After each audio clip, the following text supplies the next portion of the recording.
Sarah Matthews was deputy White House press secretary under Donald Trump. She is no longer a fan of Trump. I did a Substack live with her. Make sure you're following me at substack.davidpakman.com to get these conversations live as they happen. We talked about a lot of interesting things. She made a lot of interesting disclosures and some stuff that will probably surprise you. Let's take a look. So I want to talk about this economic campaign that Home of the Brave is doing, and more generally about discussions around the state of the economy. Let's talk a little bit about the Iran deal negotiations that have been going on. One of the things I think would be really interesting for our audience to hear a little bit about is, we've seen publicly the storyline develop into this deal doesn't seem to have that many great things in it for the United States. Iran supposedly lost the war, but they're kind of ending up ahead in some ways. We have this former nuclear deal. It's not like we have nothing to compare to. We have the old Obama nuclear deal that we can sort of compare and contrast and say, well, that deal was too weak, according to Donald Trump, but this new deal appears not to even be as strong as that one was. And then the blame game starts. Hey, if this works, it's Trump who gets credit. But if it doesn't work, J.D. Vance gets the blame. And people like Sean Hannity and Ben Shapiro have already started to say, I don't even think Trump was involved in this thing. Talk a little bit from your experience in managing relationships with the press. How are these strategies developed? Like, is it likely people get together and go, okay, how about this? Let's blame JD if it doesn't go well. Or do these things kind of develop more in response to public narratives? What's the strategy behind it? I think that the strategy always comes from Trump at the top. And with him, it's if something goes right, then he gets to claim victory. And if something goes wrong, it wasn't his fault and he'll find someone else to take the fall. We've seen them do that with him blaming the economy on the previous administration, saying that he inherited these prices when we know that that isn't the case, that he has only made the affordability crisis worse.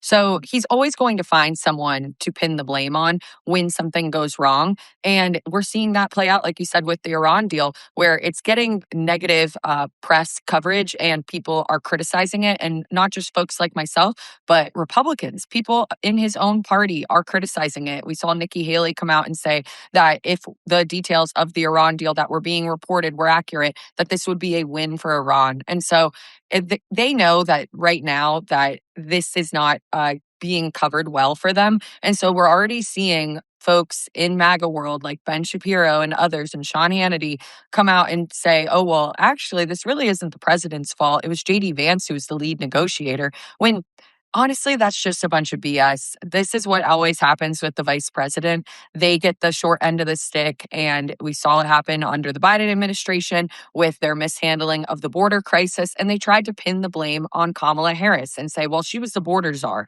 But at the end of the day, like the buck stops with the president. So if Trump didn't like the deal that JD Vance negotiated, then tell him to go negotiate a better deal. Then you don't just say, oh, well, this is what he negotiated, so we're just going to go with it. Like, you're the boss. You're the man in charge. So if you don't like what he negotiated, then have him do something better. And I'll point out, too, that I think anyone trying to say it was JD who was the one negotiating it, no, really, it was Steve Witkoff and Jared Kushner, two real estate developers. And then we wonder why we ended up with this shit deal that's actually much worse than the JCPOA.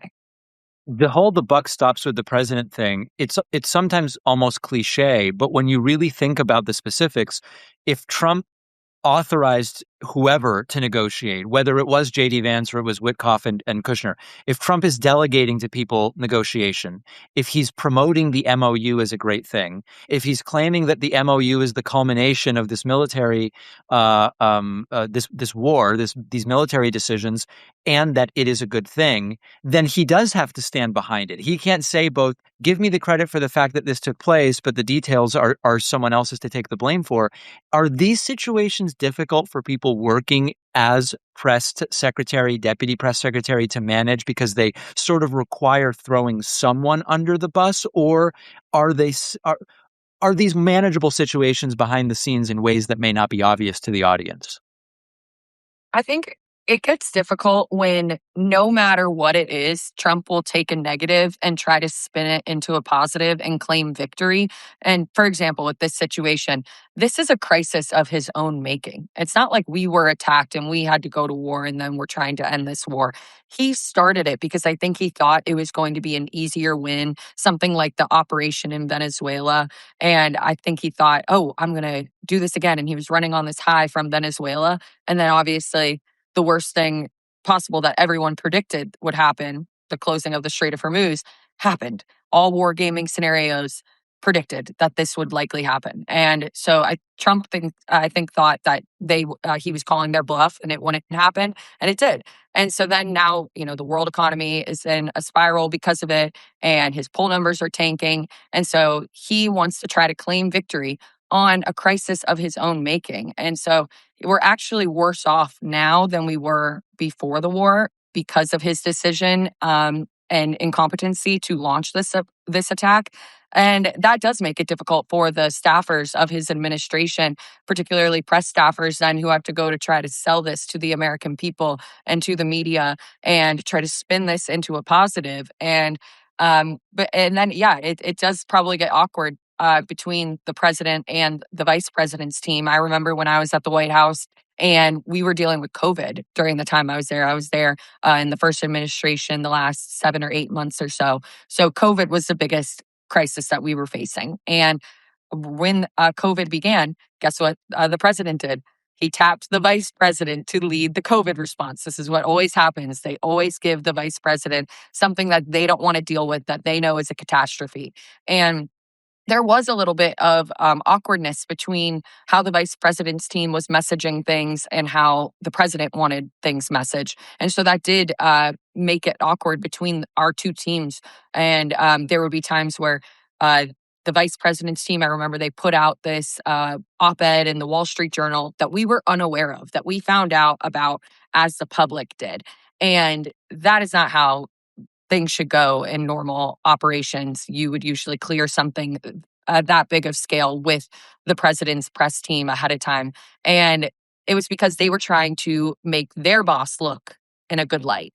And so I think we're already seeing that play out too with JD, where there was leaked reporting that inside the Situation Room, that before Trump launched this attack on Iran, that JD was the one voice in the room to push back on him and say, I don't think this is a good idea, but I'll be supportive of you, sir. And that is obviously coming from JD's camp. They're the ones leaking that because they are trying to set their boss up to say, hey, I didn't support this thing, and create some distance, because we all know that he is positioning himself for a 2028 run. If we think about the next 60 days of this supposed negotiation period, the administration and Trump himself keep saying, but if they don't, then we're going to start bombing. And one of the things I think is really interesting about that, because the MOU doesn't talk about any enforcement mechanisms, is that 60 days puts us roughly in the second half of August, which seems dangerously close to an election to actually go back in and start bombing, especially because if Trump did that, it's not going to be 2 days. It will probably go into at least when people are doing early voting, if not through election day. It seems the Iranians must know this and know that now this is a point of leverage for them, which is Trump can't really go back in and start bombing without huge risk to Republicans in the election. Do you agree that that gives Iran leverage and it takes away leverage from Trump? Yeah, I think that's a really good point, that the optics of it aren't great for Trump and the Republican Party, that it would potentially line up so closely near the election. And I think that the Iranians, if they're smart, they realize it. Who knows? It could just be a coincidence. But I do think that they realize that they have the upper hand in these negotiations right now. I think in addition to something like that, they now realize that they can control the Strait of Hormuz. This was a hypothetical before, but now they've been able to actually do it and take it over. And so they know that they can immediately do that. And once again, they have the power. They're in control.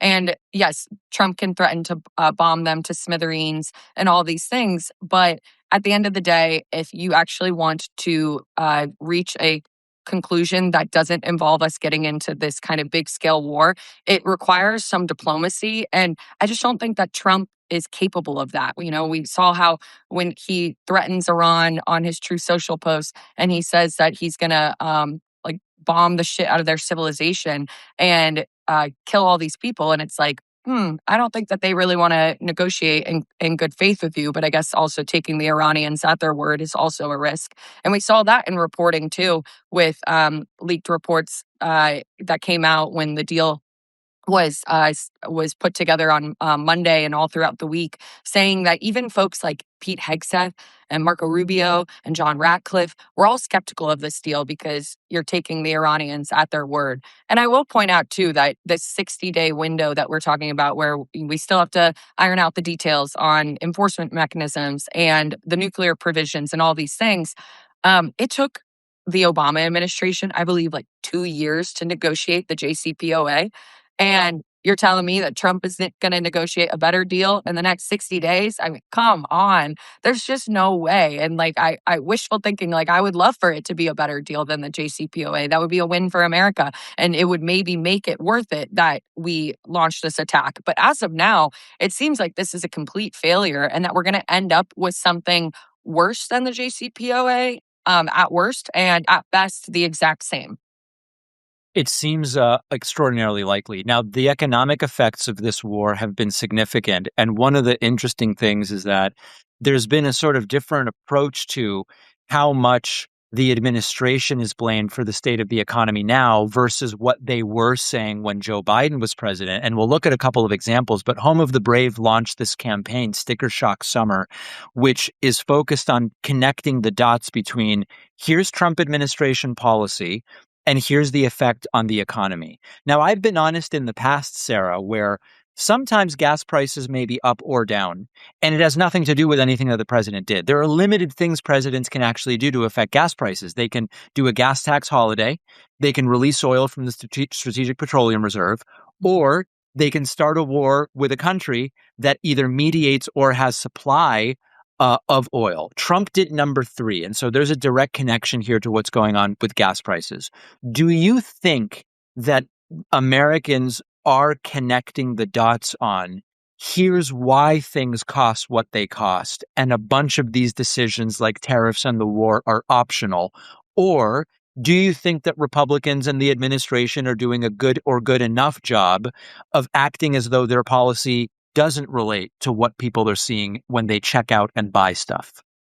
I think that this administration is trying to gaslight the American people and tell them that we inherited these prices. This is the fault of the previous administration, and they're trying to pin the blame on Biden when that just isn't the case. And that's why the group that you mentioned that I'm working with, Home of the Brave, we launched this Sticker Shock Summer campaign because we want to educate and mobilize the American people and show them that no, this is the direct result of Trump's disastrous policies, whether that be his asinine tariffs, whether that be him launching this war with Iran that has sent gas prices skyrocketing and caused everything else to just go up, the cost of everything. When he was the one who said that if he came into office, that he would bring prices down. And instead, he's out there saying things like, I love the inflation.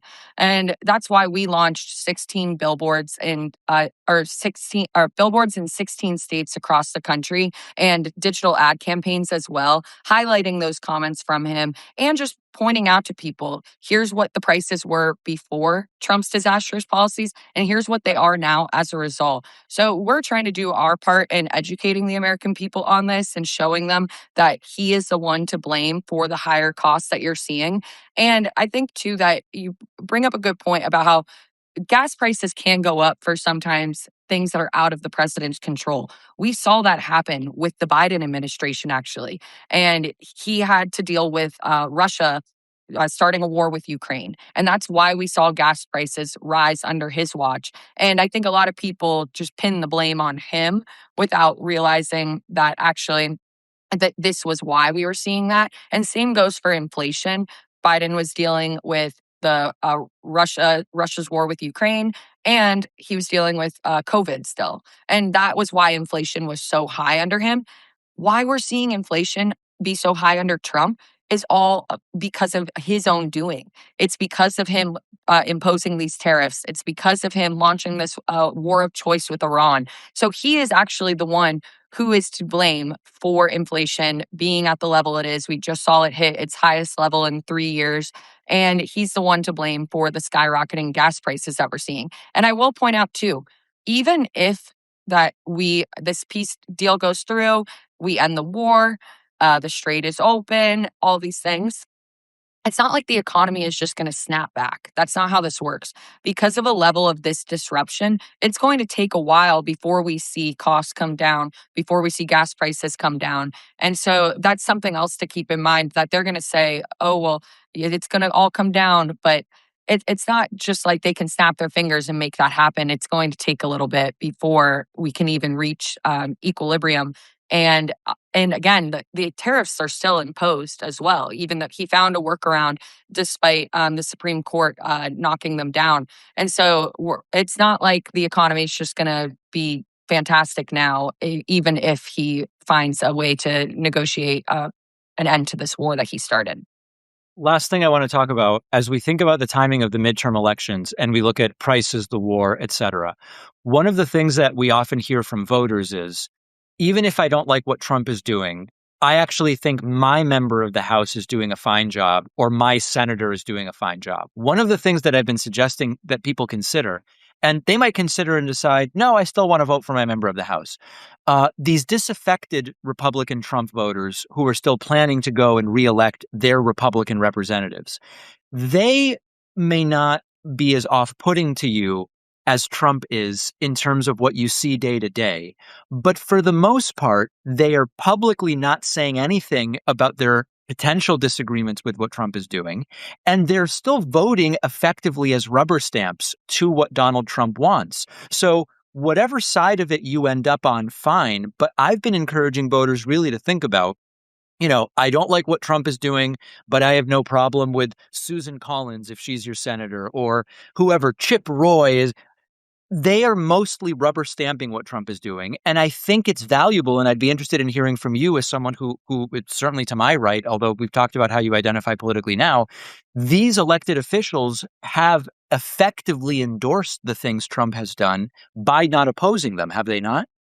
Yeah.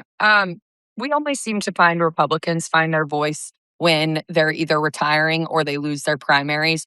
We're Right. seeing that with folks like John Cornyn and Bill Cassidy and Yep. Tom Tillis, where they're now speaking out against Trump. And we've seen them speak out against things like this Iran deal, like the ballroom, like the $1.8 billion slush fund, all these things that now they're being critical of the president and somehow find their spine. But the timing of it, it's like, where were you the last 10 years?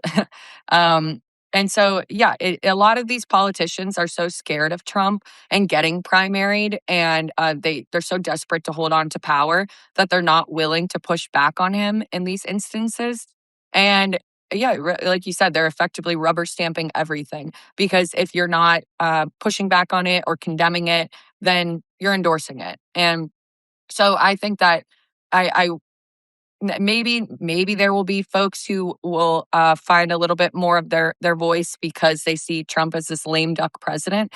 But to me, that just isn't good enough. You've had all this time and watched all of this play out, and instead of doing what you know is in your constituents' best interest, you just decide to stay silent. And that's what's so frustrating, is that and why Washington is so broken, that people are more concerned with staying in power, and they're so scared of Trump that they would just rather stay silent, and instead of actually doing what they're there to do, which is represent their people. And I think that had plenty of conversations with different members, different staffers across the administration or in Congress.